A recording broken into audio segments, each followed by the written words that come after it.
हाज सईद एक इंतहाई गरीब किसान थे जो जिंदगी भर दूसरों के खेतों में काम करते रहे।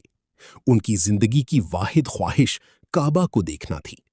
उनका घर बिल्कुल सादा और कच्चा था। बारिश आती तो घर की छत टपकने लगती।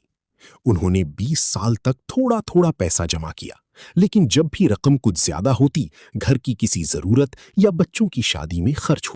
मुसलसल जमा पूंजी के बाद आखिरकार अपनी जिंदगी के आखिरी हिस्से में वो हज के लिए कुछ रकम जमा करने में कामयाब हो गए। वो अकेले हज पर रवाना हुए। उनकी अहलिया का इंतकाल हो चुका था। जद्दा एयरपोर्ट पर जब वो उतरे तो उनका हुलिया देखकर कोई कह नहीं सकता था कि ये शख्स यहां तक कैसे पहुंचा। पुराना सा कुर्ता, पाँव में टूटी हुई प्लास्टिक की जूती और हाथ में एक पुराना कपड़े का थैला।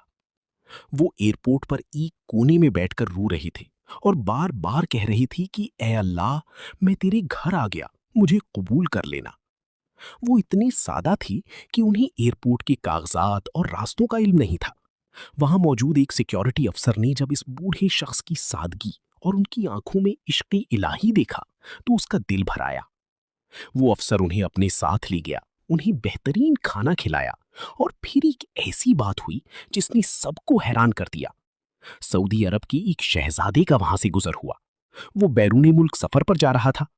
उसने जब इस बूढ़े किसान को देखा जो काबा के जिक्र पर बच्चों की तरह बिलख रहा था, तो उसने हुक्म दिया, इस शख्स को मेरा शाही मेहमान बना दिया जाए। जिस किसान के पास मक्का जाने के लिए टैक्सी के पैसे नहीं थे, उसे शाही गाड़ियों के प्रोटोकॉल में हरम लाया गया।